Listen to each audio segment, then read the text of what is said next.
ولا يظلمون فتيلا.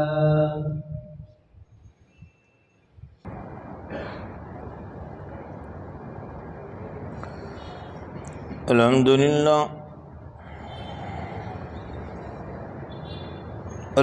لله نحمده ونستعينه ونستغفره ونؤمن به ونتوكل عليه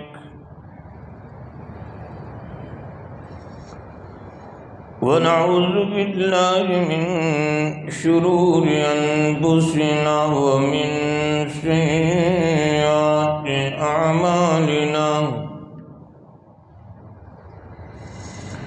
من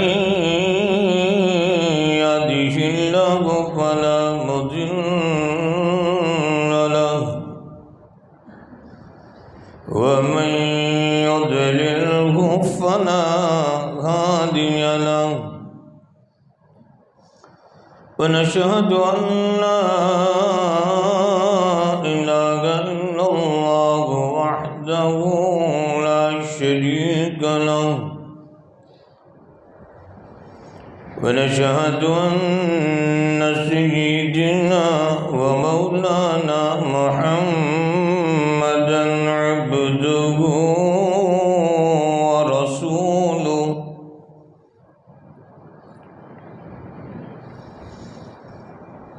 أما بعد فأعوذ بالله من الشيطان الرجيم بسم الله الرحمن الرحيم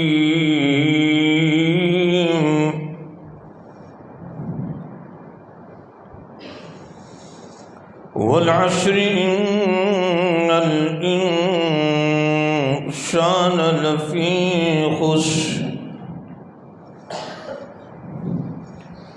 إلا الذين آمنوا وعملوا الصالحات وتواصوا بالحق وتواصوا بالصبر.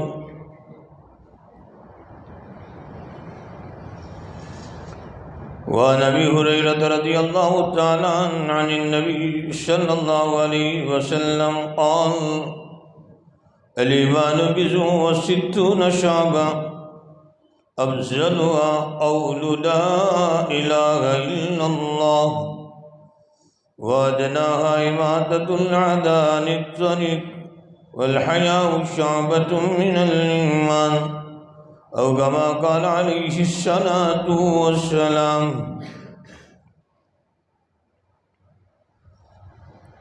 میرے محترم بزرگوں، میرے دوستوں،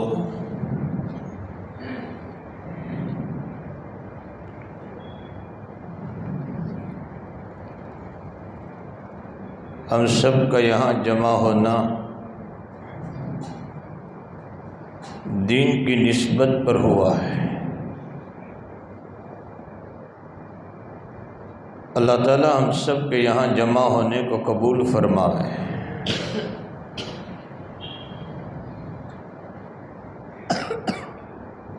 میں نے آپ کے سامنے قرآن کریم کی ایک چھوٹی سی سورت تلاوت کی.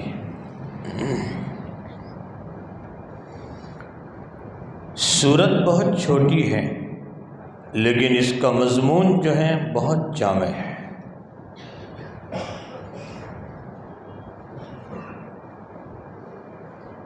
یہی وجہ ہے کہ حضرات صحابہ کرام رضوان اللہ تعالیٰ علیہ کا معمول تھا کہ جب 2 صحابی اور 3 صحابی کبھی آپس میں جمع ہوتے تھے تو اس سورت کو تلاوت کر کے سناتے تھے.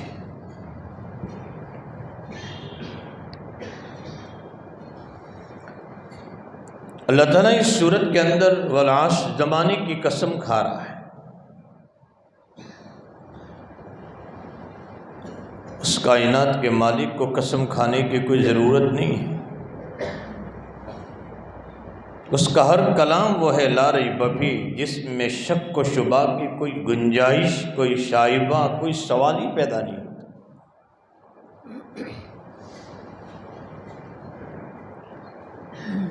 لیکن اللہ تعالیٰ جب قسم کھاتے ہیں کہیں تو اللہ تعالیٰ والتین والزیتون وطور سینین وہذا البلد الامین، کہیں نون والقلم، اللہ تعالیٰ جو قسم کھا رہے ہیں یہ بات کی اہمیت کو بتلانے کے لیے، اس کی عظمت کو بتلانے کے لیے، اس کلام میں تاکید پیدا کرنے کے لیے اللہ تعالیٰ قسم کھا رہے ہیں۔ اللہ تعالیٰ یہاں زمانے کی قسم کھا کر یہ کہتے ہیں تمام انسان خسارے میں ہیں، لیکن جو چار کام کر لیں، الا الذین آمنوا، پہلا کام جو ایمان لے آئے، الا الذین آمنوا، جو ایمان لے آئے۔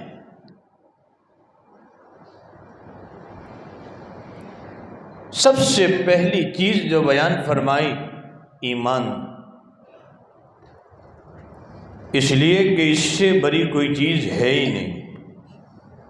آج ہمیں قدر اس لیے نہیں کہ اللہ نے ایمان والے گھرانوں میں مجھے اور آپ کو پیدا فرمایا ہے۔ آج ساری چیزوں کے ہمارے یہاں تذکرے ہوتے ہیں، ایمان کے تذکرے کم ہو رہے ہیں۔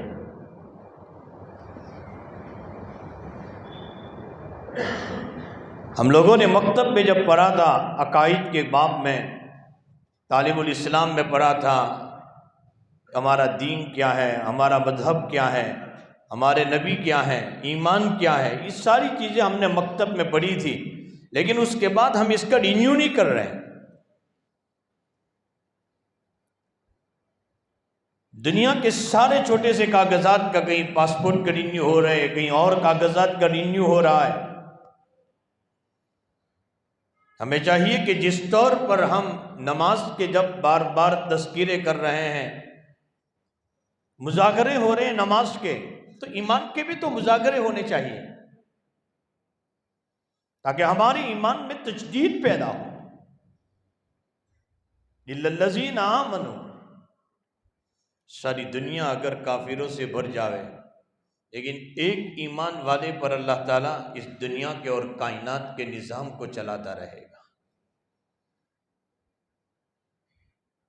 اتنی بڑی چیز ہے الا الذین آمنوا۔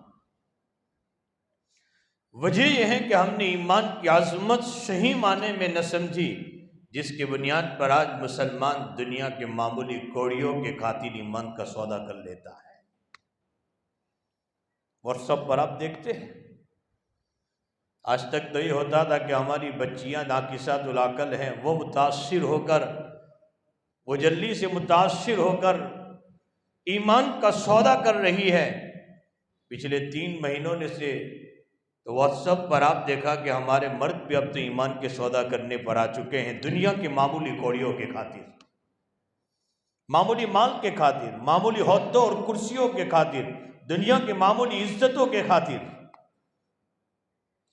شیخ سعدی رحمۃ اللہ علیہ فرماتے ہیں، میرا بچپنا تھا،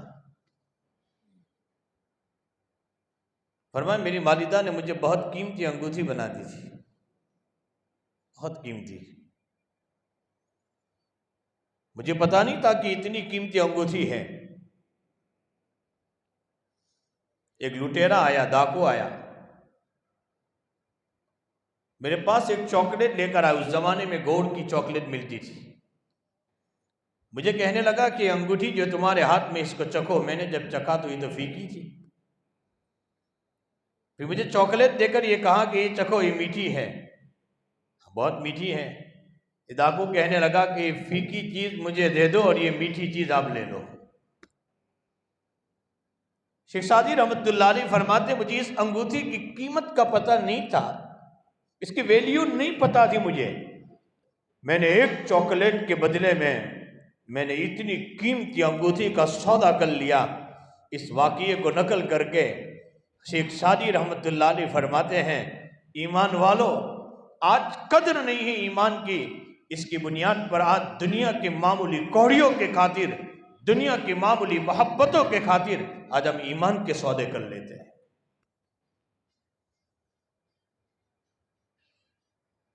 اللہ تعالیٰ قسم کھا کر کہتا ہے تمام انسان خسارے میں ہیں الا الذین آمنوا،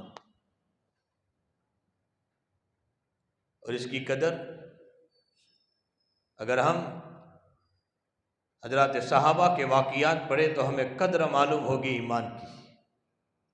ہمیں وہ مشقتیں اور وہ تکلیفیں، وہ حالات ہمیں نہیں اٹھانے پڑے۔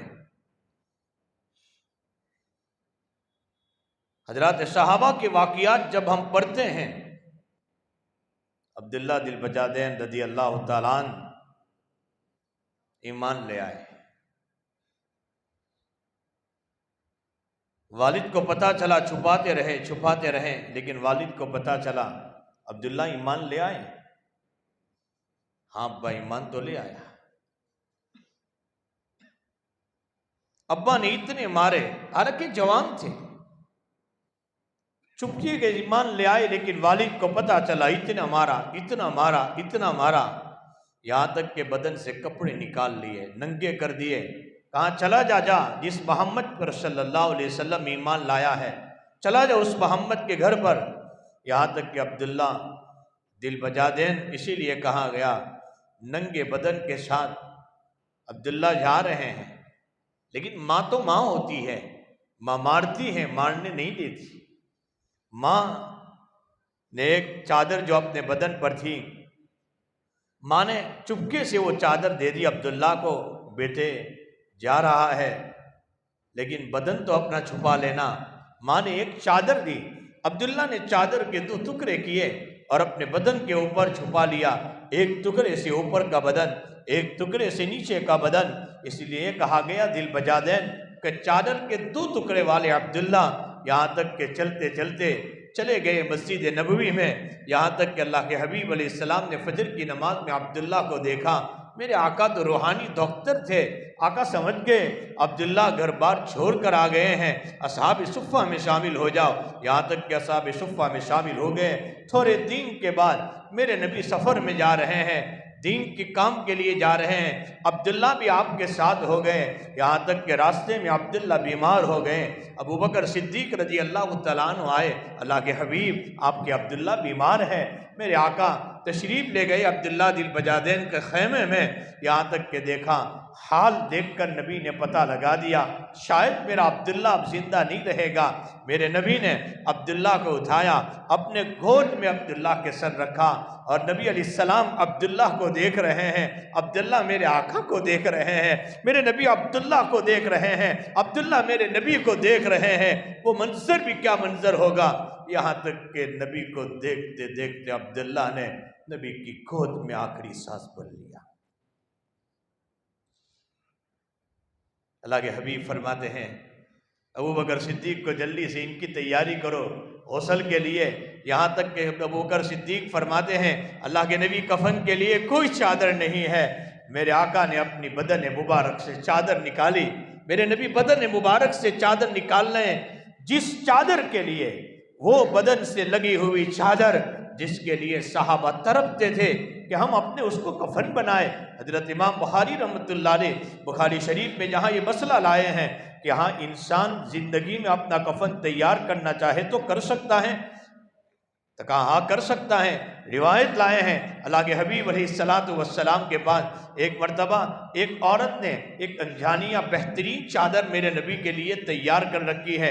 میرے نبی کو اس وقت چادر کی بہت ضرورت تھی، میرے نبی نے بہت پسند آئی، میرے آقا اس چادر کو پہن کر جمعہ کے دن تشریف لائے، یہاں تک کہ نماز کے بعد حضرت عبد الرحمن ابن عوف رضی اللہ تعالیٰ عنہ فرماتے ہیں اللہ کے حبیب یہ چادر مجھے آپ دے دو گے؟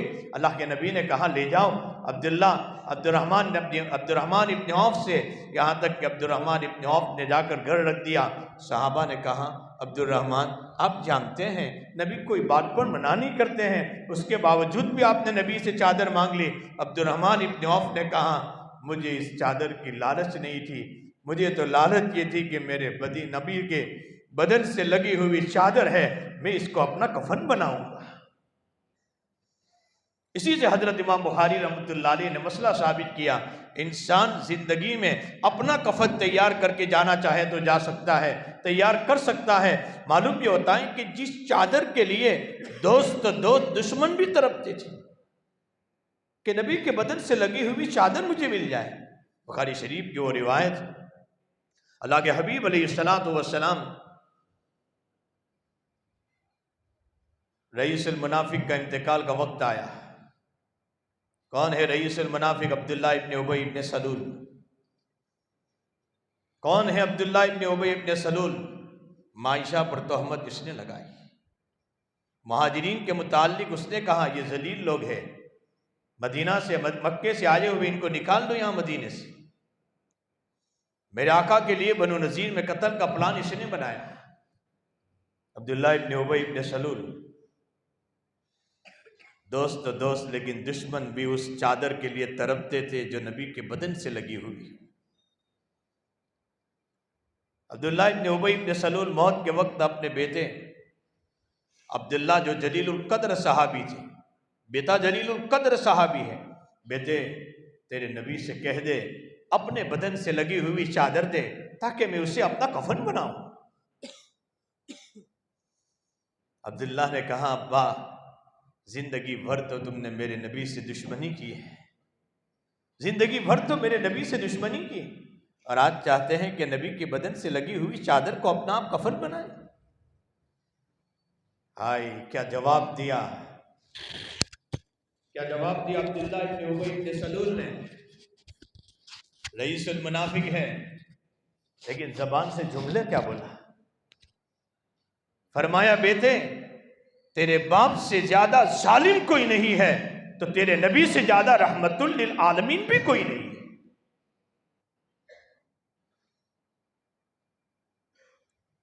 عبداللہ نبی کے پاس گئے، عبداللہ نبی کے پاس گئے، اللہ کے حبیب ابا چاہتے ہیں کہ آپ کے بدن سے لگی ہوئی چادر آپ دے دے تاکہ اسے اپنا کفن بنائے۔ اللہ نے اس امت کو کیسا نبی دیا تھا، اللہ نے اس امت کو کیسا نبی دیا تھا۔ میرے نبی نے کوئی تانا نہیں دیا، کوئی تانا نہیں دیا نبی نے، کوئی انتقام کی فکر نہیں کی، کوئی بدلہ لینا نہیں چاہا نبی نے۔ اللہ کے نبی نے اپنے بدن سے لگی ہوئی چادر کو نکالا اور فوراً نبی نے دے دیا، جاؤ تیرے ابا سے کہے کہ اسے اپنا کفن بنائے۔ کس کے لیے دے رہے ہیں؟ جس نے مدنی زندگی میں نبی کو جتنی تکلیف پہنچائی اتنی کسی نے نہیں پہنچائی۔ کوئی تانا نہیں، کوئی بدلہ نہیں۔ معاف کرنا، آج تو میں چھوٹے، میں اپنے بھائی سے، میں اپنی بیوی سے، میں اپنے بھتیجے سے، میں اپنے چچا سے انتقام کی فکروں میں پڑا ہوا، کیسے بدلہ لے لوں، کیسے انتقام لے لوں۔ خواجہ نظام الدین اولیاء رحمۃ اللہ علیہ کے پاس ایک آدمی آیا اور یہ کہنے لگا حضرت میرا بھائی جو ہے میرے راستے میں کانٹے بچھاتا ہے، میں بھی چاہتا ہوں کہ اس کے راستے میں کانٹے بچھاؤں۔ خواجہ صاحب نے عجیب جملہ کہا، فرمایا اگر سب یہی چاہیں گے ساری دنیا کانٹوں سے بھر جائے گی، ساری دنیا کانٹوں سے بھر جائے گی۔ تیرا بھائی کانٹے بچھا رہا ہے تو اپنے بھائی کے لیے پھول بچھا دے تو دنیا پھولوں سے بھر جائے گی۔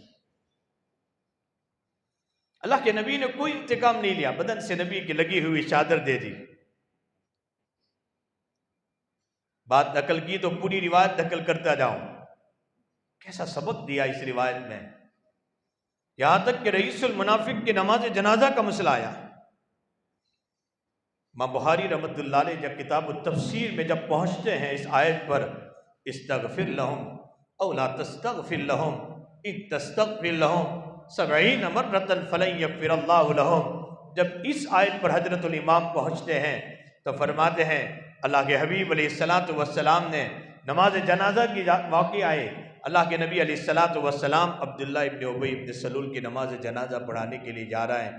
اس وقت منافقین کی نماز جنازہ سے رکاوٹ کا اور ممانعت کا کوئی مسئلہ بھی قرآن میں نازل نہیں ہوا تھا، بعد میں نازل ہوا۔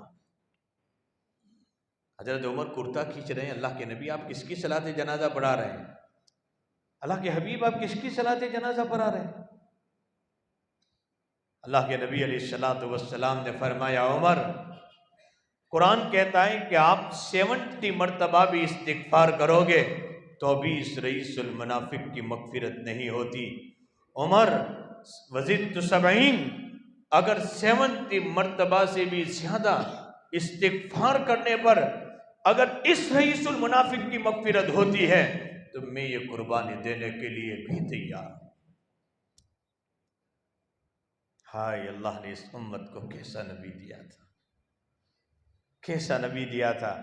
اسی پر بس نہیں، حضرت الامام بخاری جب کتاب الجنائز میں پہنچے ہیں، وہاں مسئلہ قائم کیا، ایک مرتبہ مردے کو قبر میں اتارنے کے بعد ضرورت کی بنیاد پر مردے کو قبر سے باہر نکال سکتے ہیں؟ وہاں روایت لائیں، ہاں نکال سکتے ہیں ضرورت کی بنیاد پر۔ اسی روایت سے مسئلہ ثابت کیا، عبداللہ ابن ابی ابن سلول کو قبر میں اتار دیا گیا تھا۔ میرے آقا پہنچے قبر کے پاس، کس کی قبر کے پاس پہنچ رہے ہیں؟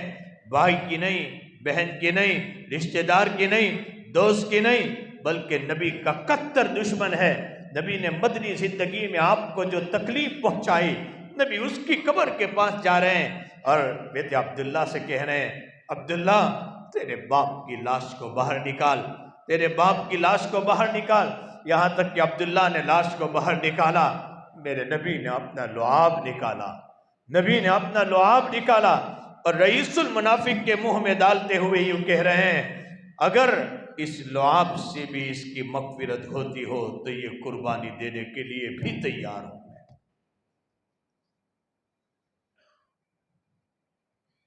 معاف کرنا آج امت، نبی تو ایسا تھا، نبی تو ایسا تھا، کبھی انتقام نہیں لیا، نہ اپنوں سے، نہ پرایوں سے، نہ دوستوں سے، نہ دشمنوں سے۔ آج نبی کی امت، کوئی گاؤں، کوئی شہر، کوئی محلہ، مسلمانوں معاف کرنا، جس میں دو جماعتیں، دو پارٹیاں، آج کوئی گاؤں ایسا، گاؤں جا کر آج میں بھی بھیک مانگ رہا ہوں۔ آج تمہاری طاقت، حضرات صحابہ اگر 313 نکلے ہیں، ساری دنیا پر حاوی ہو گئے ہیں، اجتماعیت اور جھور کی طاقت صحابہ کے پاس تھی۔ مسلمان آج دو ٹکڑیوں میں، آج دو جماعتوں میں تقسیم ہو چکا، تیری طاقت کی وہ حیثیت ختم ہو چکی، پانی پر بہنے والے تنکے سے بھی زیادہ خطرناک گراوٹ پر تیری حیثیت آ چکی ہے۔ آج میں بھائی سے بدلہ لے رہا ہوں، آج میں اپنی بہن سے بدلہ لینے، اپنے چچا سے بدلہ لینے، اپنے پڑوسی سے بدلہ لینے کی فکروں میں۔ ابھی 5-6 دن پہلے عشاء کی نماز کے بعد میں بیٹھا ہوا تھا، ایک صاحب آئے، ایک عجیب بات سنائی۔ ایسی باتیں سنتے ہیں حقیقت میں راتوں کی نیند حرام ہو جاتی ہے۔ مولانا آج کا واقعہ، سگا بھائی اپنے دونوں بھائیوں کا ساتھ مکان تھا، مکان بیچنے کے لیے نکالا، کہا کہ میں مکان ایسے آدمی کو دوں گا جو ہر وقت میرے بھائی کو تکلیف پہنچائے، میں اس کو ایسے ہی چھوڑ کر نہیں جاؤں گا۔ یہاں تک کہ مکان بیچا، اور اس مکان کے دونوں بھائیوں کا بارہ ایک تھا، اس پر بہت سارے درخت آم کے اور لگائے ہوئے تھے۔ فرمایا یہ جب مکان بیچ کر نکلا، سارے آم کے درخت بارے سے کٹوا لیے۔ فرمایا میں نہیں چاہتا کہ میرے آم کے درخت سے میرا بھائی ایک آم بھی کھائے، سگا بھائی۔ اللہ کے گھر میں بیٹھ کر یہ کہانی سنا رہا ہوں۔ لوگ کہتے ہیں معاشرے کی اصلاح، لیکن آج معاشرے میں بگاڑ اتنا بڑھتا ہوا جا رہا ہے۔ آج آپ جا رہے ہیں، آپ دیکھ رہے ہیں، حالات پر میں بحث نہیں کرتا، مجھ سے زیادہ آپ حالات سے واقف ہیں۔ میں کہتا ہوں کہ اتنے حالات کے باوجود بھی مسلمانوں، ہم بیدار ہونے کے لیے تیار نہیں کہ اس سے زیادہ خطرناک حالات کے ہم منتظر ہیں۔ اس کے بعد بیداری پیدا ہوگی، اس کے بعد اجتماعیت پیدا ہوگی، اس کے بعد جھوڑ پیدا ہوگا ہم میں، اس کے بعد اس سے زیادہ خطرناک حالات کے انتظار میں ہم۔ میں تقریر کرنے نہیں آیا، میں کوئی مقرری نہیں ہوں، ہمارے ان دوستوں نے بلایا، میں تو مذاکرہ کرنے آیا ہوں۔ ایمان کی جس سے تازگی پیدا ہوتی ہے، الذین آمنوا، عبداللہ دل بجا دین، عبداللہ دل بجا دین۔ ابو بکر صدیق فرماتے ہیں کہ اللہ کے حبیب، عبداللہ کے پاس چادر بھی نہیں ہے۔ فرمایا نبی نے اپنے بدن سے لگی ہوئی چادر نکال لی، جب عبداللہ کو اس سے کفن دے دو۔ میرا مالک تو کتنا مہربان ہے، تو کیسا کریم ہے۔ ایک موقع وہ آیا، عبداللہ کو چادر نکال کر ننگا کر کے باہر نکال گیا گھر سے۔ اے اللہ تو آج کیسا اکرام کر رہا ہے، عبداللہ دنیا سے جا رہے ہیں تو نبی کی بدن سے لگی ہوئی چادر سے اس کا کفن دلوا رہا ہے۔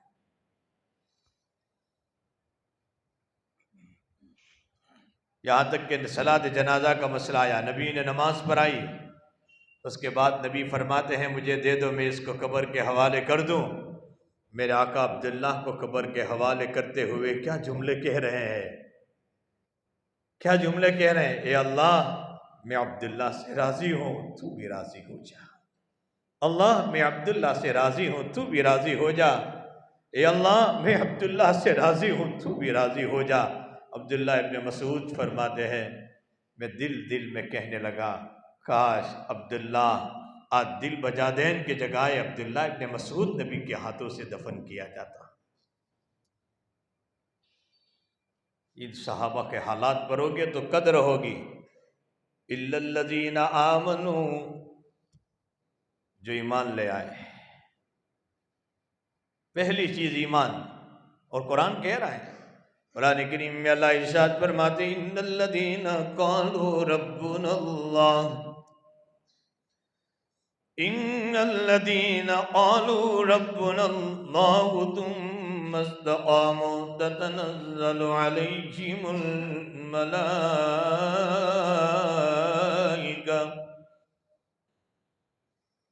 اللہ تخافوا ولا تحزنوا وابشروا بالجنة التي كنتم توعدون۔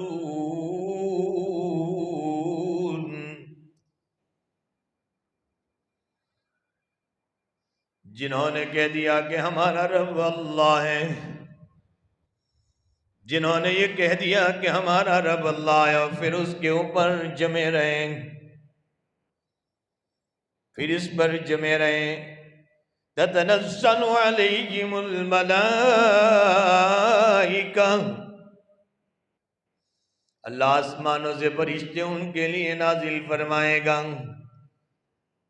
جو ان کے دلوں میں اطمینان دلائے گا، اللہ تخافوا ولا تحزنوا، دنیا کے ٹینشنوں سے خوف و غم کرنے کی ضرورت نہیں ہے، مایوس ہونے کی ضرورت نہیں ہے۔ اللہ تخافوا ولا تحزنوا،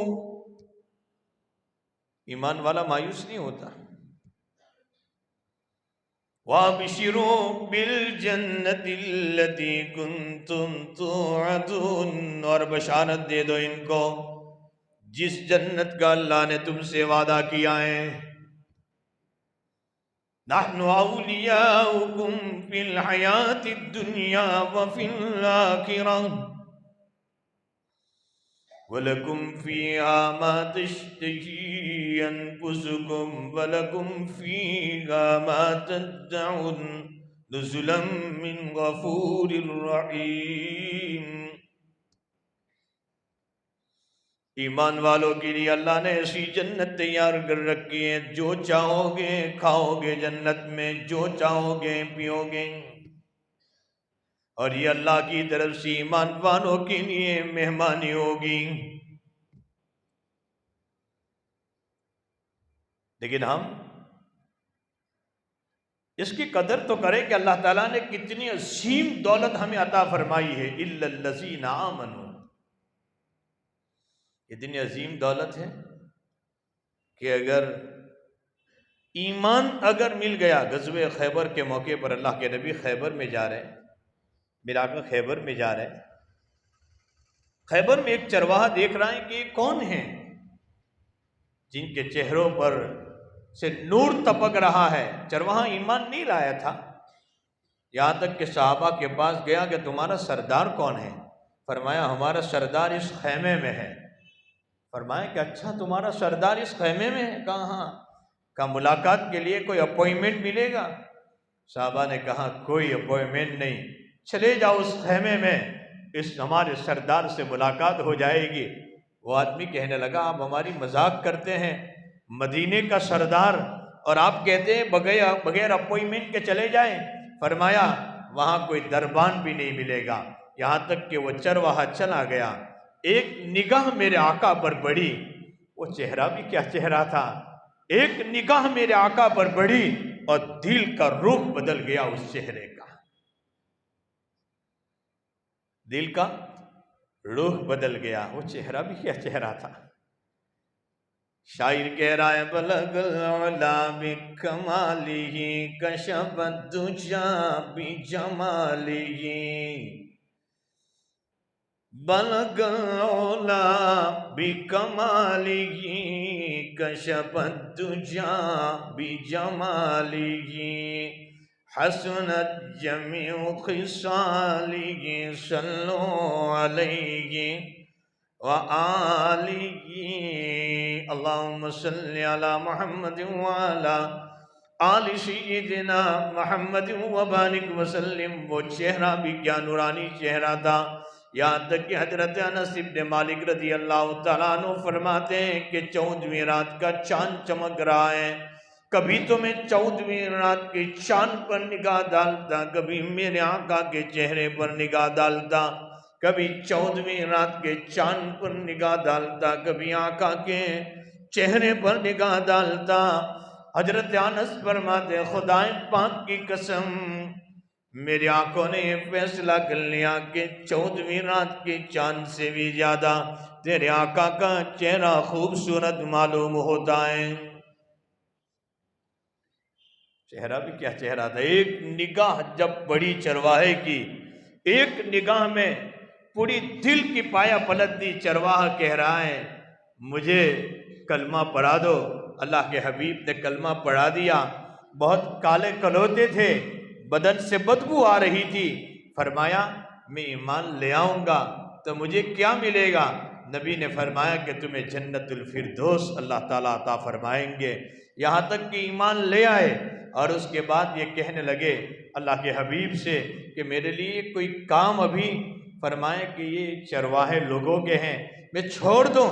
نبی نے فرمایا نہیں، یہ خیبر تھا، نبی کی لڑائی چل رہی ہے خیبر والوں سے، لیکن میرے آقا یہ فرماتے ہیں جس کی امانت ہے اس امانت کو واپس لوٹا دو۔ پھر آئے نبی میں کیا کام کروں، نماز کا وقت نہیں تھا، روزے کا وقت نہیں تھا، حج کا وقت نہیں تھا۔ نبی نے فرمایا شامل ہو جاؤ اس غزوے میں، شامل ہو گئے، شہید ہو گئے۔ یہاں تک کہ بہت ساری لاشیں پڑی ہوئی تھی شہیدوں کی، صحابہ نے پہچان لی۔ ایک لاش کے متعلق صحابہ فرماتے اللہ کے نبی ہم ان کو نہیں پہچانتے، میرے آقا نے فرمایا میں پہچانتا ہوں، اس نے ایک نماز کا موقع نہیں ملا، ایک روزہ نہیں رکھا، ایک مرتبہ سبحان اللہ نہیں کہا، لیکن فرمایا ایمان لے آیا اور ایمان کے بعد شہید ہو گیا۔ فرمایا جنت الفردوس میں پہنچ گئے ہیں اور بدبو والے کپڑے کے ساتھ گئے ہیں، لیکن میں دیکھ رہا ہوں کہ اللہ کے فرشتے ان کو مشک اور عنبر سے غسل دے رہے ہیں۔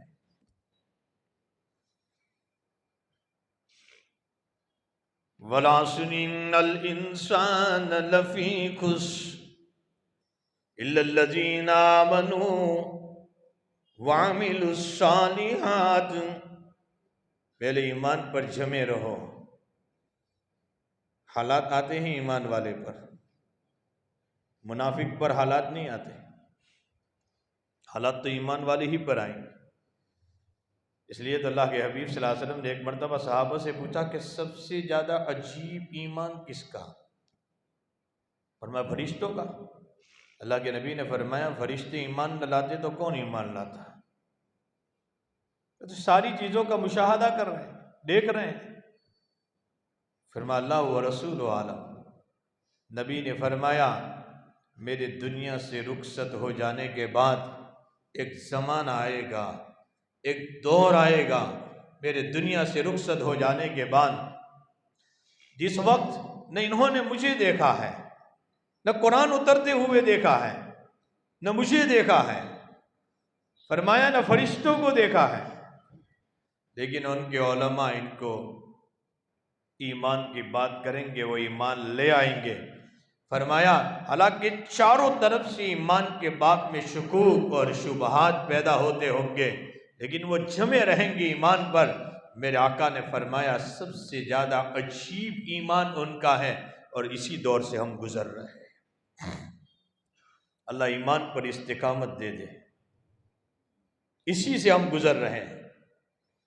آج جو ہم دیکھ رہے ہیں، روزانہ پڑھ رہے ہیں، ایک مہینے میں ہمارے مسلمانوں کی 30 بچیاں، 35 بچیاں، 50 بچیاں ایمان چھوڑ رہی ہے، میری پیشانی پر بل بھی نہیں آ رہا ہے، معاف کرنا۔ صرف چرچے ہو رہے ہیں ہمارے، صرف ہمارے چرچے ہو رہے اس بات میں۔ میرے اوپر واٹس ایپ آئیں گا، میں 50 پر وہ واٹس ایپ بھیج دوں گا۔ میں نے کام کیا، اس پر فکر کیا کہ میں نے اس پر بیداری کیا پیدا کی۔ اگر آج میرے بھائی کی بیٹی اگر ایمان چھوڑ کر کفر میں داخل ہو رہی ہے، مجھے اپنی بیٹی کی فکر پیدا ہو رہی ہے کہ میری بیٹی کا ایمان کیسے جمع ہو، میری بیٹی کے ایمان میں استقامت کیسے پیدا کروں۔ معاف کرنا مسلمانوں، مجھے کسی سے شکایت نہیں ہے، شکایت اس بات کی ہے آج ہماری بچیاں ایمان کا سودا کر رہی ہے، ان کا ایمان کمزور بنانے میں شاید ان بچیوں کے ساتھ ساتھ ہم بھی اس کے ذمہ دار ہیں۔ ہمارے گھروں سے آج وہ ماحول ختم ہو چکا۔ اِلَّا الَّذِينَ آمَنُوا وَعَمِلُوا الصَّالِحَاتِ، دوسری بات فرمائی وَعَمِلُوا الصَّالِحَاتِ، لیکن آج ہمارے گھروں سے وہ دینی ماحول ختم ہو چکا۔ ابھی ہمارے قاری صاحب نے نعت میں سنایا،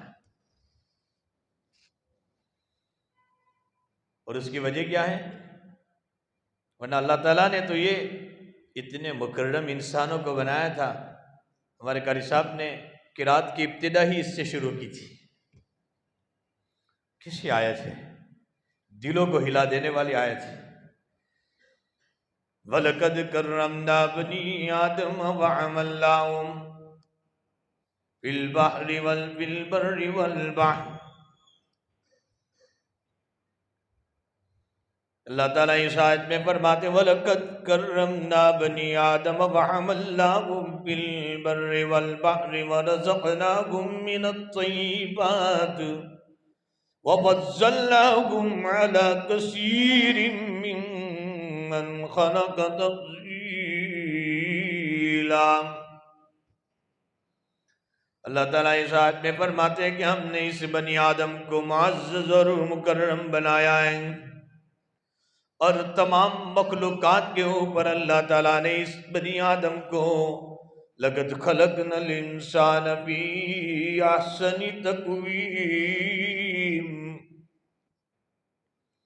کیسا مکرم بنایا ہے۔ جب اتنا معزز اور مکرم اللہ نے بنی آدم کو بنایا ہے تو اللہ اس کی حفاظت کا انتظام نہیں فرمائیں گے؟ اللہ تعالیٰ نے اس کی حفاظت کا انتظام نہیں فرمایا؟ اللہ تعالیٰ نے اس کی حفاظت کا وہ انتظام فرمایا ہے کہ آسمان میں اللہ نے ایک اسٹاف، ایک جماعت فرشتوں کی جو تیار ہے صرف بنی آدم کی حفاظت کے لیے، ان کی حفاظت کے لیے، ہم سب کی حفاظت کے لیے۔ کیسی حفاظت کر رہے ہیں؟ کوئی جماعت فرشتوں کی بارش برسا رہی ہے، کوئی ہوائیں بھیج رہی ہے، تو ایک جماعت بڑی تعداد میں آسمانی اسٹاف وہ ہیں۔ اور کون سا اسٹاف ہے وہ آسمانی؟ صرف حفاظت نہیں کر رہے ہیں، وہ عرش کے پکڑے ہوئے ہیں، وہ اللہ کے عرش کو تھامے ہوئے ہیں، اور کیا کہہ رہے ہیں؟ ربنا وسعت كل شيء رحمة وعلما فاغفر للذين آمنوا واتبعوا سبيلك وقهم عذاب الجحيم۔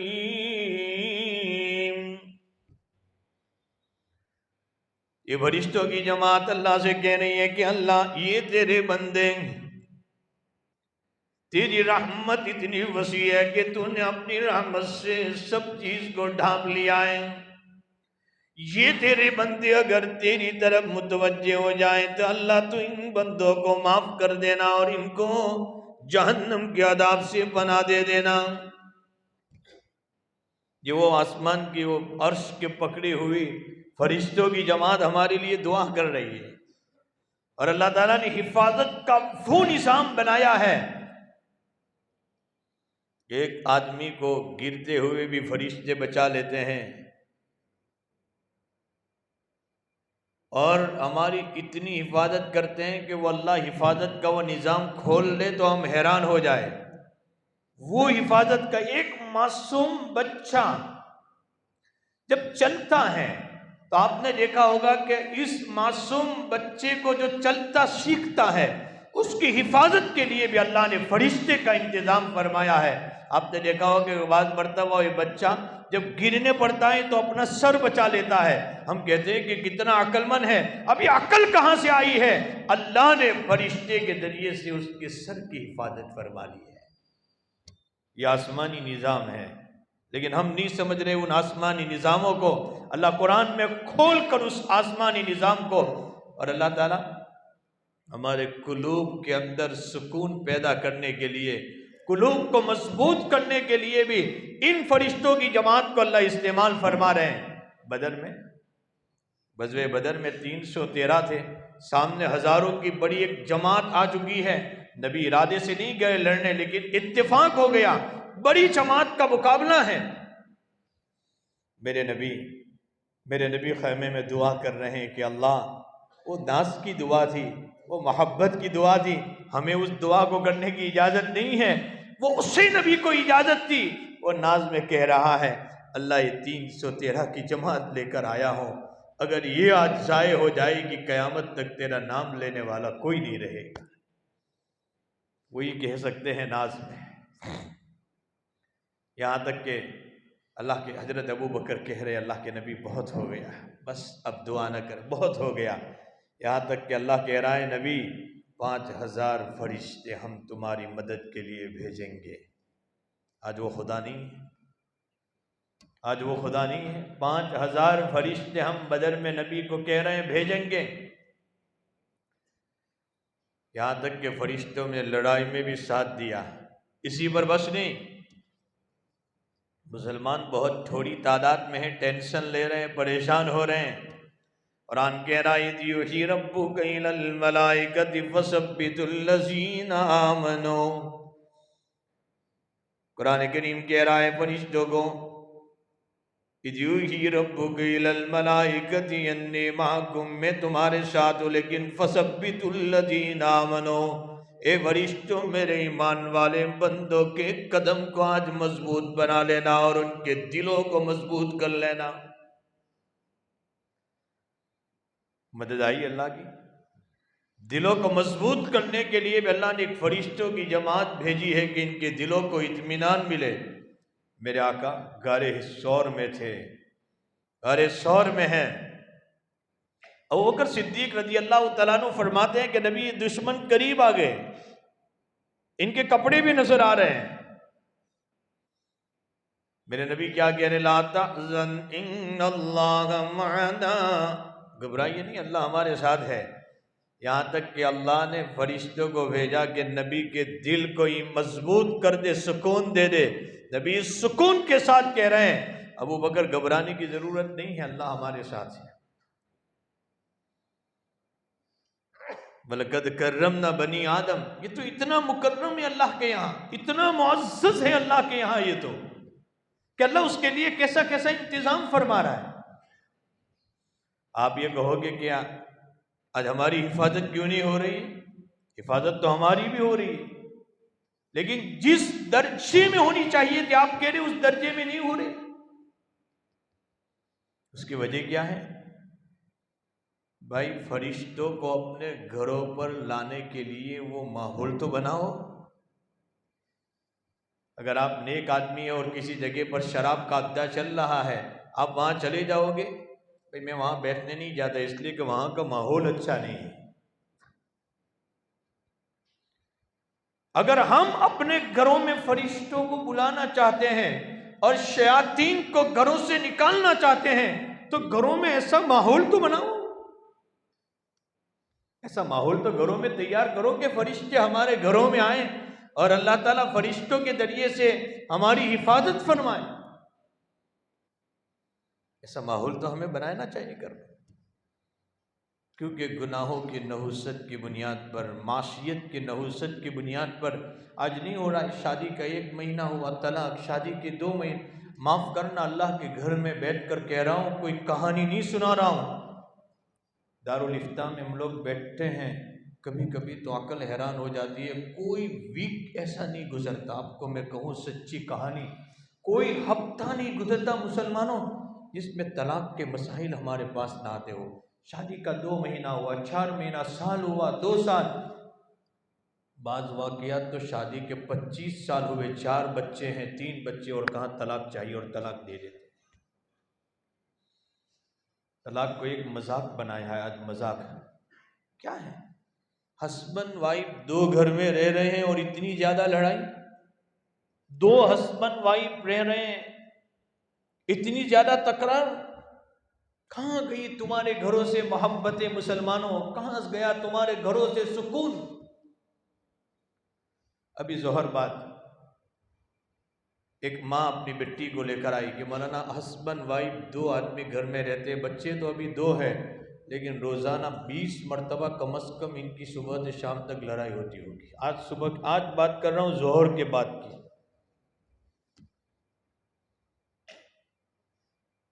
کیا ہو رہا ہے؟ ہمارے گھر میں شیاطین نے اڈے بنائے ہیں اور فرشتوں نے ہمارے گھروں کو چھوڑ دیا ہے، رحمتوں کا نزول نہیں ہو رہا ہے، برکتوں کا نزول نہیں ہو رہا ہے، سکون نہیں اتر رہا ہے۔ میں کہہ رہا ہوں کہ مولانا اللہ نے 2 دکان دی ہے، 2 دکانوں سے کما رہا ہوں لیکن کوئی برکت نہیں، مال کا بھی رہا ہے، کما بھی رہا ہوں، لیکن ایک طرف آتا ہے دوسری طرف چلا جاتا ہے، کوئی برکت کا نظام نہیں ہے۔ اور پھر اوپر سے ایک جملہ یہ کہتے ہیں کہ مولانا جو نے کوئی کڑی ڈیڈیلی سے ہماری روزی پر کوئی بندش کر ڈیڈیلی سے باندھی ڈیڈیلی سے روزی۔ معاف کرنا مسلمان، اور کسی نے روزی نہیں باندھی، میرے محمد تیرے اعمال نے تیرے رزق پر بندش ڈال دی ہے، میرے اعمال نے بندش ڈال دی۔ گناہوں کی نحوست سے اللہ روزی کو چھین لیتا ہے، یاد رکھنا، روزی کی برکت کو چھین لیتا ہے، اپنی طرف سے کوئی بات نہیں کہتا۔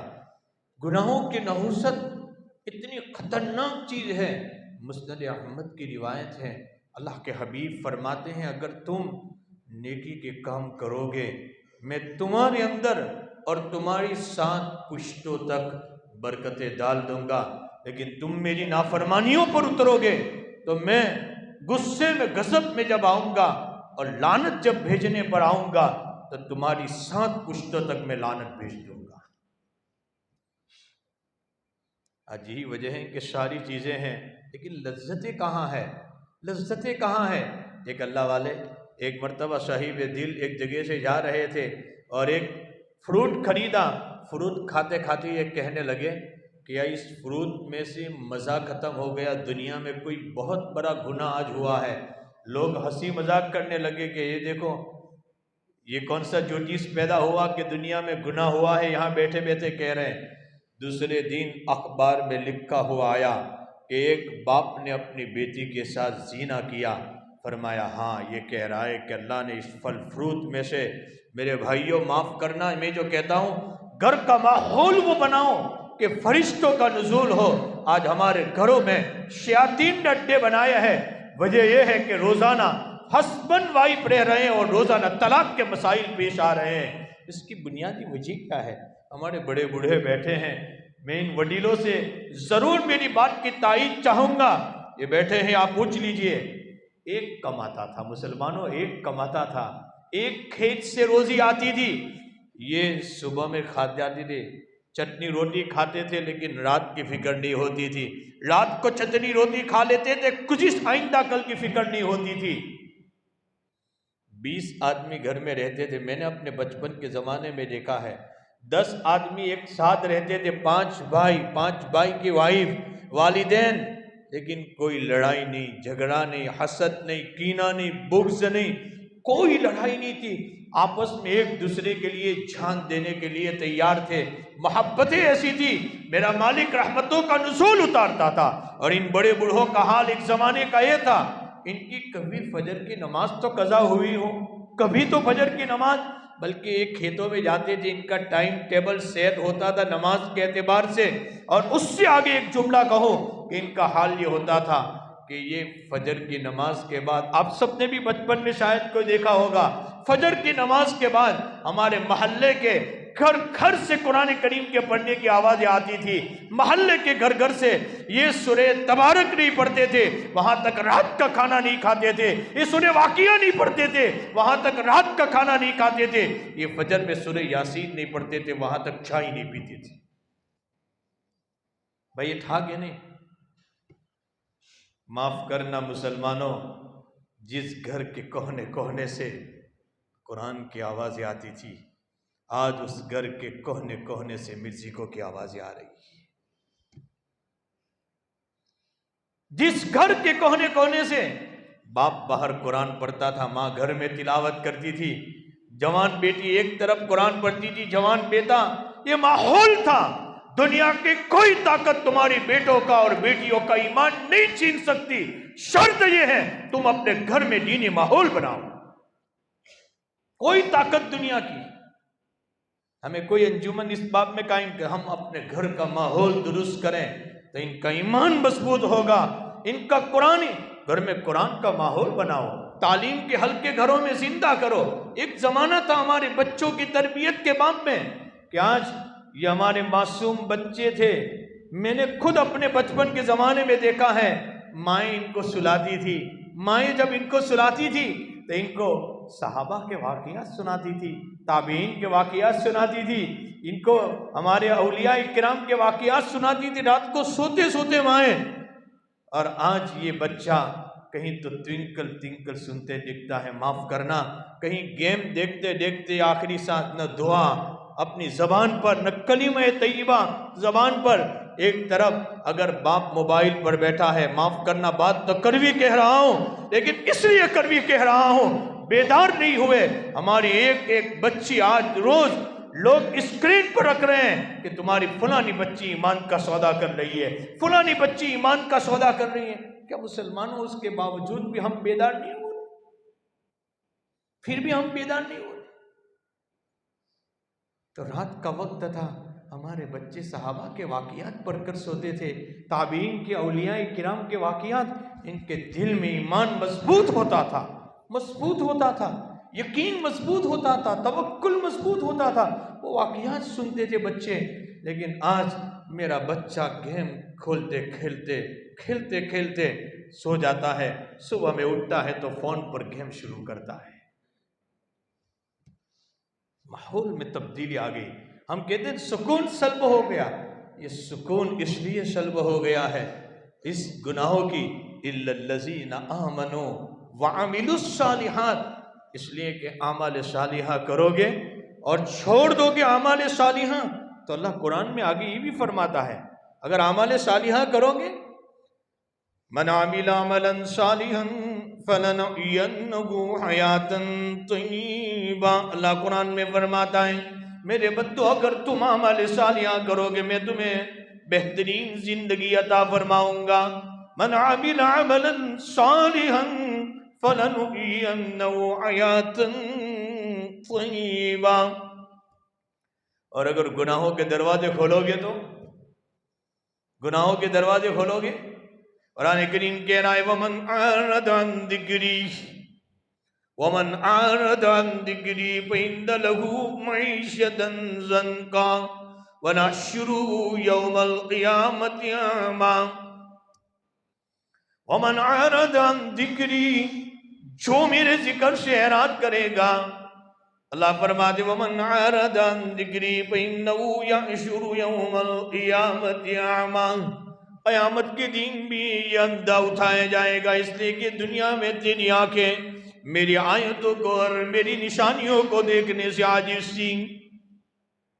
یہ کہے گا کہ اللہ تو نے اندھا اٹھایا، تو دنیا میں اندھا تھا، حق بات دیکھنے سے آج بھی اللہ تعالیٰ فرماتے ہیں میں تجھے اندھا اٹھاؤں گا۔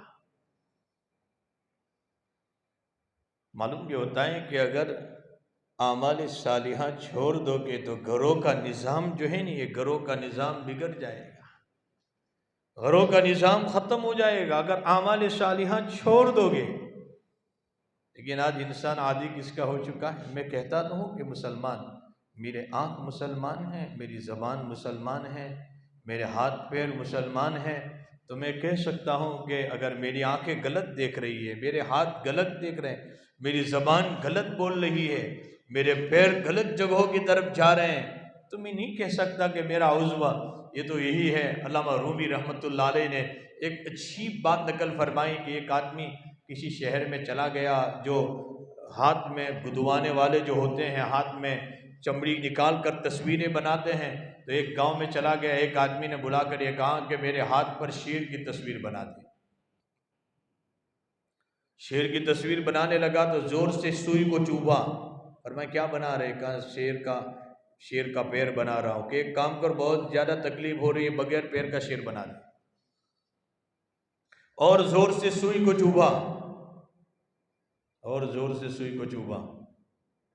جو ہاتھوں کے اوپر جو کٹو بناتے ہیں، تصویریں بناتے ہیں، آج تو افسوس ہوتا ہے۔ ابھی ایک جوان ٹرین میں مجھے ملا، اس کے ہاتھ میں تصویر تھی، باتوں باتوں میں کہنے لگا کہ مل صاحب تم کہاں سے؟ میں نے کہا کہ تیرا نام کیا؟ مجھے تصور نہیں کہ مجھے کہنے لگا کہ میرا نام ذی الیدین ہے۔ تو میں نے کہا کہ یار تو نے ہاتھ میں بھی باتوں باتوں میں نے کہا تو کہ اس میں کیا ہو گیا ہے؟ میں نے کہا کہ اس لیے کہ یہ ایمان کی علامت نہیں ہے۔ میں نے کہا ایک آدمی کا نہر پر انتقال ہو گیا، کوئی لاوارث لاش تھی، اس کے ہاتھ میں یہ گٹو دیکھ کر جو پڑے ہوئے تھے، یہاں تک کہ پولیس نے فیصلہ کیا اس کو جلا دیا جاوے۔ 4 دن کے بعد شاید تم نے بھی کچھ سال پہلے اخبار میں رپورٹ پڑھی تھی، پتہ چلا کہ مرنے والا مسلمان تھا، لیکن اس کی علامت دیکھ کر اس کو جلا دیا گیا، قبر میں بھی نصیب نہیں ہوا۔ ہم کیوں ایسی غیروں کی علامتیں اپنے ہاتھ پر بنائیں؟ تو ایک شیر کی تصویر بنانے والا آیا تو کہا کہ پیر کا بغیر پیر کا بنا دو، پھر چبویا، کہا کہ کیا بنا رہا ہے؟ کہا دم، ایک کام کرو دم کے بغیر کا شیر بنا دو۔ وہ تصویر بنانے والا یہ کہہ رہا ہے جس شیر کی دم نہ ہو، جس شیر کے پیر نہ ہو، کہ ایسا بھی کوئی شیر بنتا ہے اور تصویر بنتی ہے؟ علامہ رومی نے اس واقعے کو نقل کر کے مسلمانوں ایک عجیب عبرت کی بات دلائی کہ آج ہم اپنے آپ کو مسلمان کہہ رہے ہیں، رشوت بھی کھا رہا ہے، جھوٹ بھی بول رہا ہے، دغا بازی بھی کر رہا ہے، اور تو اپنے آپ کو مسلمان کہتا ہے؟ ایسا بھی تو مسلمان ہوتا ہے؟ تو اپنی مسلمانوں آج میں معاف کرنا، میرے اخلاق کی گراوٹ کی بنیاد پر میرا نبی بھی بدنام ہوا، میرا دین بھی بدنام ہوا، میرا قرآن بھی بدنام ہوا۔ میرے اخلاق کے لوگوں نے قرآن نہیں دیکھا، لوگوں نے مجھے دیکھا، میرے اخلاق کیسے ہے، میرا زبان کیسی ہے، میں وعدہ خلافی کیسے کر رہا ہوں، میں بازار میں اگر دھوکہ بازی کر رہا ہوں، میں چیٹنگ بازی کر رہا ہوں، میں چوری کر رہا ہوں۔ لوگ کہتے ہیں کہ مسلمان ایسا ہوتا ہے، انہوں نے میرا قرآن نہیں پڑھا، میرے نبی کو نہیں دیکھا، انہوں نے میری زندگی دیکھ کر یہ فرمایا کہ اگر مسلمان ایسا ہوتا تو ان کا نبی کیسا ہوگا۔ میرے گناہوں کی نحوست سے اگر بدنام ہوا تو میرا نبی بھی بدنام ہوا۔ الا الذین آمنوا وعملوا الصالحات، ایمان لاؤ اور اعمال صالحہ کرو۔ اسی پر بات اپنی ختم کر رہا ہوں۔ لیکن ہمارا آج ہم جو دھوکہ کھا رہے ہیں، ہم سب خبر کی زندگی پر ہمارا ایمان ہے، معاف کرنا، نظر کی زندگی پر ہمارا ایمان ہے، خبر کی زندگی پر ہمارا ایمان نہیں ہے۔ اس لیے ہم دھوکہ کھا رہے ہیں، اس لیے دھوکہ کھا رہے ہیں۔ میری آنکھوں سے جو نظر آتا ہے وہ صحیح، میں کیا کہتا ہوں، میری آنکھوں سے جو نظر آ رہا ہے وہ صحیح۔ قرآن اور حدیث میں جس کی خبریں آئی رہی ہیں وہ میں غلط سمجھ رہا ہوں، میں زبان سے نہیں کہہ رہا، لیکن میری زندگی کا ایک ایک قدم اس بات کی گواہی دے رہا ہے کہ خبریں جو قرآن اور حدیث میں آئی ہے وہ غلط، اور میری آنکھیں جو دیکھ رہی ہے وہ صحیح۔ اسی وجہ سے میری آنکھیں کہہ رہی ہے کہ کسی کا کام کرنا ہے، آفیسر ہے، رشوت لے لے، تیرے رزق میں 50,000 روپے بڑھ جائیں گے۔ میری آنکھیں کہہ رہی ہے تو میں رشوت لے رہا ہوں۔ ایک طرف حدیثوں میں خبریں آئی الراشی والمرتشی کلاہما فی النار، رشوت لینے والا اور دینے والے دونوں جہنم میں جائیں گے۔ میرے آقا تو یہ فرما رہے ہیں۔ میری دکان پر کوئی آدمی آیا، میں نے چائنا کا مال جاپان کا اسٹیکر لگا کر دیا، میری آنکھیں کہہ رہی ہے کہ اگر چائنا کا دوں گا تو یہ 10 روپے میں لے گا، اگر جاپان کا کہوں گا 100 روپے میں۔ میں نے نکال لیا چائنا کا اسٹیکر اور جاپان کا اسٹیکر لگا دیا. میری آنکھیں کہہ رہی ہے کہ 90 روپے زیادہ آئے. اور میرے آقا ہی فرماتے من غش علینا فلیس منا، جو دھوکہ دے وہ میرا امتی نہیں ہو سکتا. تو نہیں ہو سکتا. آج میں کیا کہہ رہا ہوں، اگر میرے پاس لاکھ روپے ہیں، کاش کہ میں اس کو بزنس میں لگاتا، رزق حلال حاصل کرتا. لیکن مسلمانوں کی ایک بڑی جماعت 1,00,000 روپے نفع پر دے دیا، نام بدل لیا. نام بدلنے سے حلال نہیں ہو جاتا. میرے آقا نے 1400 سال پہلے فرمایا تھا قرب قیامت میں ایک دور آئے گا، شرابوں کے نام بدل کر شراب پئیں گے، حالانکہ ان شرابوں سے نشہ چڑھتا ہوگا، لیکن وہ کہیں گے کہ یہ شراب نہیں ہے، یہ تو میں ڈرنک پی رہا ہوں. آج 1,00,000 پر 3,000 نفع لے رہا ہے، 1,00,000 پر فکس 4,000 نفع لے رہا ہے. مسلمان 1,00,000 پر 5,000 فکس نفع لے رہا ہے. پھر کہتا ہے کہ مرزا صاحب اولاد نافرمان ہو چکی. تو یہ سوال کسی سے مت کرنا، یہ سوال تیرا رزق دے رہا ہے. تیرے رزق میں سود کے روپے آئے اور اس سود کے روپے سے تو اپنے اولاد کے پیٹ میں ڈالے گا، تیری اولاد فرما بردار ہوگی کہ نافرمان ہوگی. کوئی ایسا بزنس بتاؤ، اگر کوئی تجارت مند کہے کہ فکس نفع میں میری تجارت چلتی ہے، 1,00,000 پر 5,000 فکس نفع، 1,00,000 پر 4,000 فکس نفع، یہ سود ہے. صرف نفع کا نام بدلا ہے ہم نے. اور آج امت کے ایک بڑے طبقے میں یہ تجارت جاری ہے. معاف کرنا، اس لیے کہہ رہا ہوں کہ جو ہم سود اگر یہ نفع کے ذریعے سے چاہے سود کے پیسے آ رہے ہیں، میری آنکھیں یہ کہہ رہی ہے، لیکن ایک بات یاد رکھنا، سودی کاروبار اگر کوئی آدمی کر رہا ہے جس پر کائنات کا رب یہ کہہ رہا ہے کہ میں اس سے لڑائی کا اعلان کر رہا ہوں، اور کوئی دنیا میں سودی کاروبار کرنے والا نہ کامیاب ہوا نہ ہوگا، کوئی کامیاب نہیں ہوگا. اس کی دنیا بھی خسارے میں ہے اور اس کی آخرت بھی خسارے میں ہے. ایک مثال دے دو آخر میں. ہم جو کہہ رہے ہیں کہ آنکھوں سے نظر آ رہا ہے وہ صحیح، آنکھوں سے جو نظر آ رہا ہے وہ صحیح، حالانکہ قرآن کریم میں اللہ تعالیٰ اس واقعے کو نقل کر رہے ہیں. یہ کوئی ٹائم پاس کی کتاب نہیں ہے، قرآن کہانی کی کتاب نہیں ہے. حضرت موسیٰ علیہ السلام کا واقعہ نقل کیا. موسیٰ علیہ السلام کا واقعہ اللہ نے نقل کیا. فرعون کے جادوگروں سے حضرت موسیٰ کا مقابلہ ہو رہا ہے. پورا میدان بھرا ہوا ہے، فرعون کے جادوگروں نے رسیاں ڈالی، پورے میدان میں سانپ نظر آ رہا ہے. قرآن کہہ رہا ہے پورے میدان میں سانپ ہی سانپ نظر آ رہے ہیں.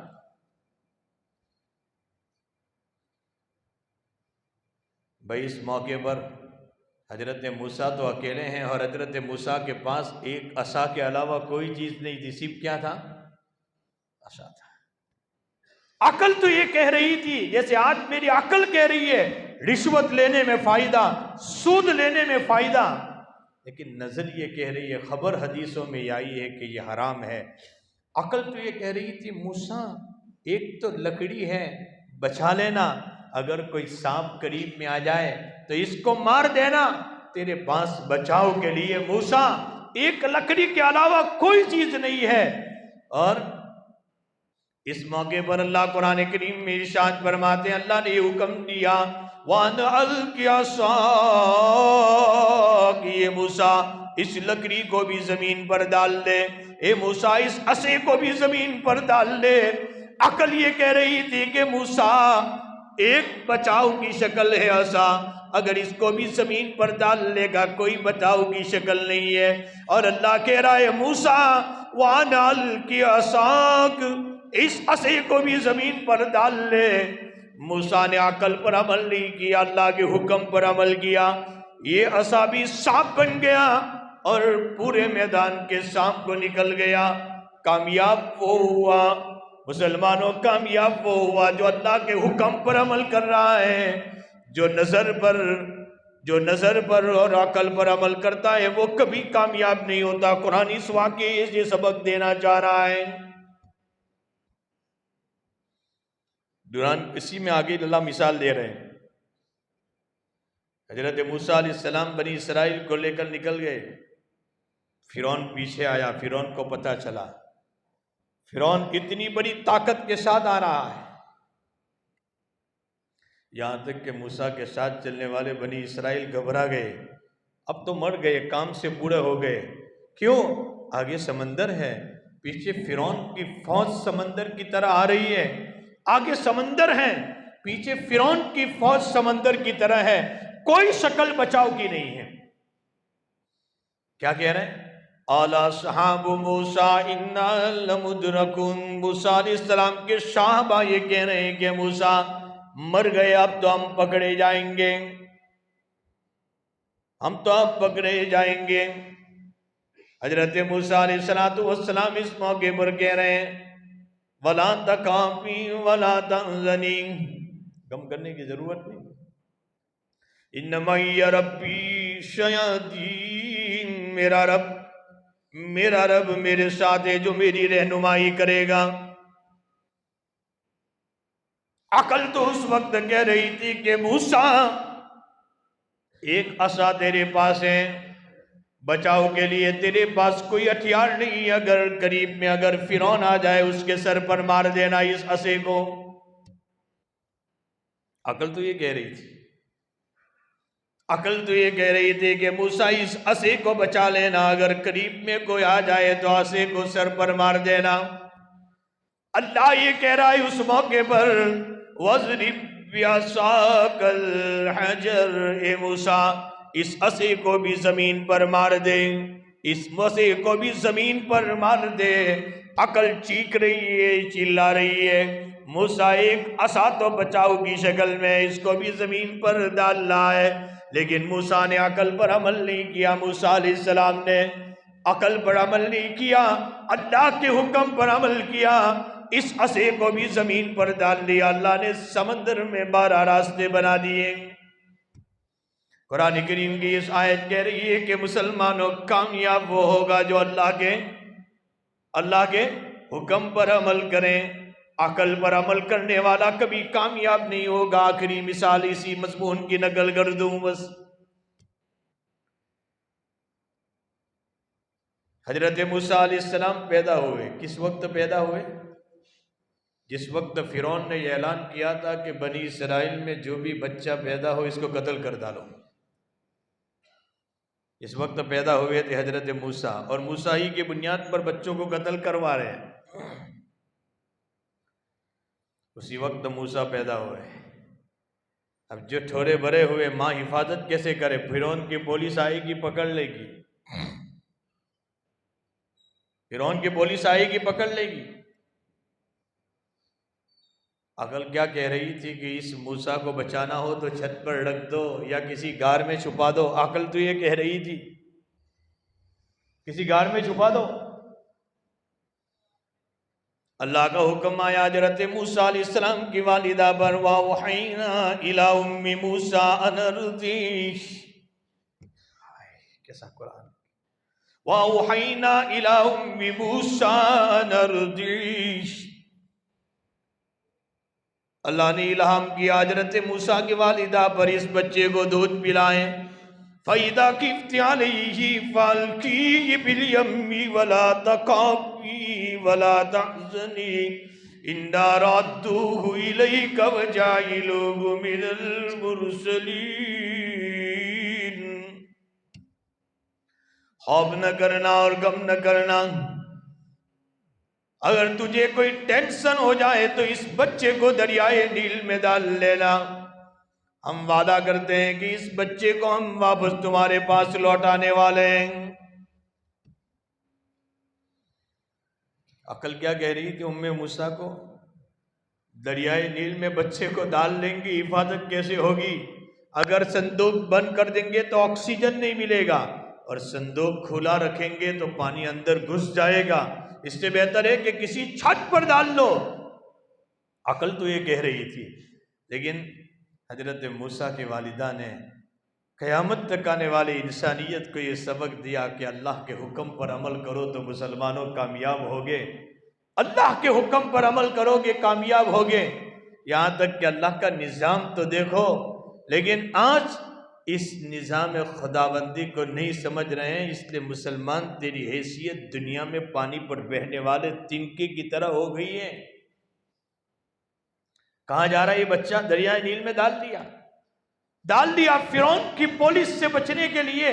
اللہ نظام بتانا چاہتے ہیں، میں حفاظت کرنے پر آتا ہوں تو دنیا کی کوئی طاقت تمہیں نقصان نہیں پہنچا سکتی۔ مسلمان چاہے تمہارے لیے کتنی پلاننگ بن رہی ہو، کتنی اسکیمیں بن رہی ہو، حفاظت تو آسمانوں سے ہوتی ہے۔ یہاں تک کہ یاخذو عدو لی وعدو اللہ، قرآن کہہ رہا ہے یہ بچے کو اس کے پاس جا رہا ہے جو میرا بھی دشمن ہے اور تیرا بھی دشمن ہے موسیٰ۔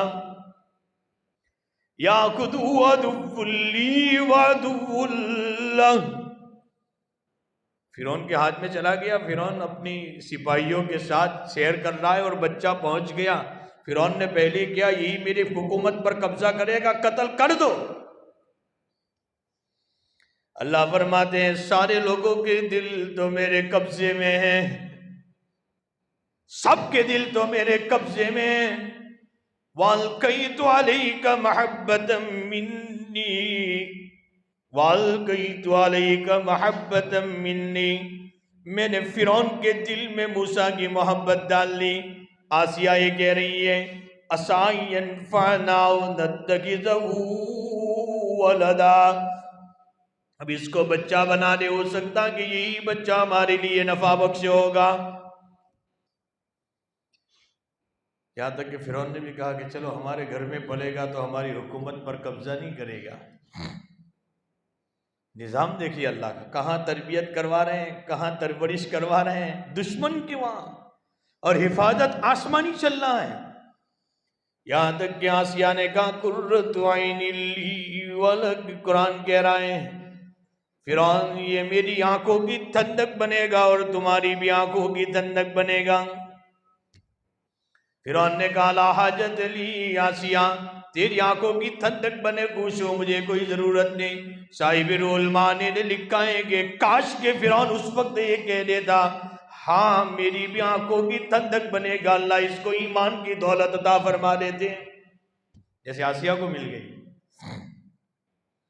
اب اللہ نے وحرمنا علیہ المراضی، اللہ نے کہا تھا کہ آسیہ اس کو دریائے نیل میں ڈال لے۔ پھر ام موسیٰ سے کہا تھا اِنَّا رَدُّوهُ إِلَيْكَ، ہم اس بچے کو واپس تیرے پاس لوٹانے والے ہیں۔ اللہ نے وحرمنا علیہ المراضی، تمام دودھ پلانے والی عورتوں پر موسیٰ علیہ السلام کا دودھ حرام کر دیا۔ موسیٰ کسی کا دودھ نہیں پی رہا ہے، یہاں تک کہ ام موسیٰ کو کسی بہانے سے اللہ نے بھیج دیا حضرت موسیٰ علیہ السلام کا دودھ پلانے کے لیے بھیج دیا۔ اللہ کے حبیب علیہ السلام فرماتے ہیں جو اللہ کے وعدوں پر یقین کرتے ہوئے، اللہ کے حکموں پر یقین کرتے ہوئے زندگی گزارے گا، اللہ دگنا انعام دے گا۔ صحابہ نے کہا اللہ کیسا دگنا انعام؟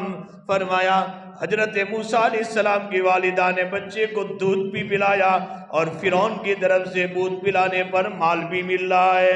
یہ اللہ نے دگنا انعام دیا۔ اگر اللہ کے حکموں پر عمل کرو گے اللہ تمہاری دنیا کی زندگی بھی کامیاب بنا دے گا اور ما بعد الموت کی زندگی بھی اللہ کامیاب بنا دے گا۔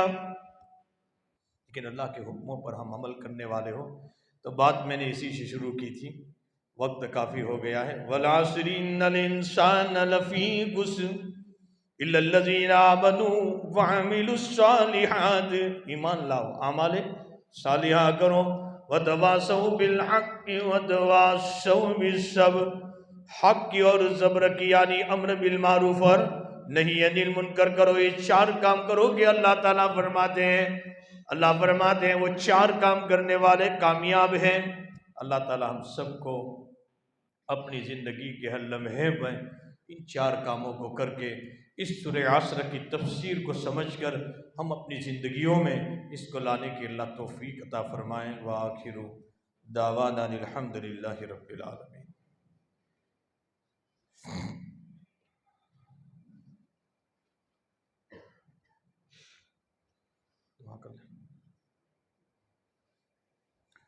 سبحانک اللہم و بحمدک و تبارک اسمک و تعالی جدک و لا الہ غیرک سبحان اللہ و بحمدہ سبحان اللہ العظیم سبحانک لا علم لنا الا ما علمتنا انک انت العلیم الحکیم اللہم لک الحمد کلہ و لک الملک کلہ و لک الشکر کلہ و الیک یرجع الامر کلہ اللہم لا احصی ثناء علیک انت کما اثنیت علی نفسک اللہم صلی علی محمد وعلی آل سیدنا محمد وبارک وسلم۔ میرے مالک، ہم سب تیرے گنہگار بندے ہیں، خطا کار ہیں، اللہ سیاہ کار ہیں، بدکار بھی ہیں، بدعمل بھی ہیں، بد اخلاق بھی ہیں، کیسے بھی ہیں، بندے تو تیرے ہیں اللہ، نام تیرا لینے والے ہیں، تیرے لادلے نبی کی امتی بھی تو ہے۔ لاج رکھتے ہوئے ہم سب کے گناہوں کو معاف فرما اللہ، ہم سب کے خطاؤں کو درگزر فرما اللہ، ہم سب کے خطاؤں کو درگزر فرما اللہ، تیری مرضیات پر چلا اللہ، تیری مرضیات پر چلا اللہ، نامرضیات سے ہماری حفاظت فرما اللہ، نامرضیات سے حفاظت فرما، پریشانیوں اور مشکلاتوں کو دور فرما یا اللہ، ہمارے گھروں میں ذاکرین پیدا فرما، شاکرین پیدا فرما، بچوں میں، بوڑھوں میں، عورتوں میں، جوانوں میں نماز زندہ فرما، تیرے احکام زندہ فرما، نبی اکرم صلی اللہ علیہ وسلم کی سنتوں کو زندگی کے ہر شعبے میں جاری و ساری کرنے کی ہم سب کو توفیق عطا فرما یا اللہ، ہم میں، ہمارے والدین میں، اہل و عیال میں، بھائی بہنوں میں، رشتہ داروں میں، دوست احباب میں، متعلقین محبین میں، اس مجمع میں، اس گاؤں میں جو بھی بیمار ہے، امت میں جو بھی بیمار ہے، اے اللہ تیرے علاوہ کون شافی ہے اللہ، کون شافی ہے؟ ساری امت کے بیماروں کو شفا عطا فرما، اس مجمع کے بیماروں کو شفا عطا فرما، اس گاؤں کے بیماروں کو شفا عطا فرما اللہ، اس گاؤں پر تیری رحمتیں اور برکتیں اللہ تو نازل فرما اللہ، تیری رحمتیں اور برکتیں نازل فرما اللہ، تیری رحمتیں اور برکتیں نازل فرما اللہ، جو مقروض ہیں ان کی قرضوں کی ادائیگی کے لیے غیر سے شکلیں پیدا فرما اللہ، جن ماؤں کی گود اولاد سے خالی ہے اولاد صالح عطا فرما، جن کو دی ہے تو نے اولاد اپنے شان ربوبیت سے ہماری اولادوں کی تربیت فرما، ہماری اولادوں کو ہماری آنکھوں کی ٹھنڈک بنا، دلوں کا سرور بنا، امیدوں سے برکر بنا، پرفتن ماحول سے، بری محفلوں سے، بری مجلسوں سے ہماری اولادوں کی خوب حفاظت فرما اللہ، ہمیں بھی ایمان پر جمنے کی اور ہماری اولادوں کو بھی ایمان پر جمنے کی توفیق عطا فرما اے اللہ، تا دم حیات ہم سب کو ایمان لا الہ الا اللہ کے ساتھ دنیا سے جانا نصیب فرما، ایمان کی ہم سب کی حفاظت فرما اور اس کے تقاضوں پر ہم سب کو عمل کرنے کی توفیق عطا فرما، جو جیلوں میں محبوس ہے رہائی دے، مقدمات میں ماخوذ ہے بری فرما اے اللہ، جو جس مصیبت میں گرفتار ہے، جو جس پریشانی میں گرفتار ہے، کوئی نہیں جانتا، تو جانتا ہے اللہ، تو جانتا ہے، ہم سب کی پریشانیوں اور مصائب اور حالات رفع دفع فرما، اس ملک کے حالات درست فرما، اس ملک میں ہمیں امن و امان عطا فرما، چین سکون عطا فرما، چین سکون عطا فرما، ہمارے شاعر کی حفاظت فرما، ہمارے مدارس اور مساجد اور مکاتب اور خانقاہیں اور دینی مراکز اور دعوت و تبلیغ کے مراکز کی اللہ تو اپنے فضل و کرم سے حفاظت فرما اللہ، تو اپنے فضل و کرم سے حفاظت فرما، تدبیر والوں کی تدبیریں فعل فرما، اسکیم والوں کی اسکیمیں فعل فرما، ہمیں انصاف پسند اللہ بادشاہ اور سربراہ ہمیں عطا فرما اللہم لا تسلط علینا من لا یرحمنا، اللہم لا تسلط علینا من لا یرحمنا، اللہم لا تسلط علینا من لا یرحمنا، ایسے سربراہوں سے ہماری حفاظت فرما جو ظلم کرنے والے ہو، ناانصافی کرنے والے ہو، ہمیں انصاف پسند، امن و امان اور سکون اور حقوق ادا کرنے والے اللہ سربراہوں کا ہمارے لیے انتخاب فرما، ہم سب میں اجتماعیت اور جوڑ پیدا فرما، اللہ اس امت کی توڑ سے حفاظت فرما، ہم سب کی دعاؤں کو قبول فرما۔ اللہ یہ مجمع تیرے در کا سوالی ہے اے اللہ، ایک ماں اپنے بچے کو اگر دھکا مار کر گھر سے نکال دیتی ہے، یہ بچہ سوچ لیتا ہے ماں کہیں کھانا بھی مل جائے گا، ماں کہیں سونا بھی مل جائے گا، یہ بچہ گھر چھوڑ دیتا ہے، لیکن راتوں کی تنہائیوں میں اپنی ماں کی ممتا کو یاد کرتا ہے۔ ماں کیسی بھی تھی، رات میں ایک مرتبہ پوچھ لیتی تھی بیٹے کھانا کھایا کہ نہیں، ماں بھوک ختم ہو جاتی تھی۔ یہ بچہ پھر ماں کی چوکھٹ پر آتا ہے، ماں پھر دھکا دے کر نکالتی ہے، یہ بچہ ماں سے چمٹ کر یوں کہتا ہے اماں دنیا میں سب کچھ مل سکتا ہے لیکن ماں تیری جیسی محبت کون دے سکتا ہے۔ ماں کتنی بھی سخت دل ہوتی ہے، بچے کو گلے سے لگا لیتی ہے، ماں کتنی بھی سخت دل ہوتی ہے، بچے کو گلے سے لگا لیتی ہے۔ اللہ تو ایک نہیں، 70 نہیں، 1000 ماؤں سے زیادہ رحیم خدا ہے۔ اللہ تو 1000 ماؤں سے زیادہ رحیم خدا ہے۔ اللہ انبیاء تجھ سے یہی کہہ رہے ہیں دنیا میں سب کچھ مل سکتا ہے لیکن تیرے جیسی محبت کون دے سکتا ہے، تیرے جیسی محبت کون دے سکتا ہے۔ اے اللہ اے اللہ اے اللہ، ایک محبت کا چھیٹا تو اس مجمع پر برسا دے، ایک محبت کی نگاہ تو ہم گنہگاروں پر ڈال دے۔ تجھ سے کون پوچھنے والا ہے، تجھ سے کون سوال کرنے والا ہے۔ اللہ ایک نگاہ محبت ہم گنہگاروں پر ڈال دے، اللہ ہمارا بیڑا پار ہو جائے گا، اللہ ہمارا بیڑا پار ہو جائے گا، اللہ ہمارا بیڑا پار ہو جائے گا۔ اللہ تجھے اپنی محبت کا واسطہ ہے، نبی کے صدقے طفیل میں ہم سب کی دعاؤں کو قبول فرما۔ صلی اللہ تعالی علی خیر خلقی محمد وعلی آلہ وصحابہ اجمعین برحمتک یا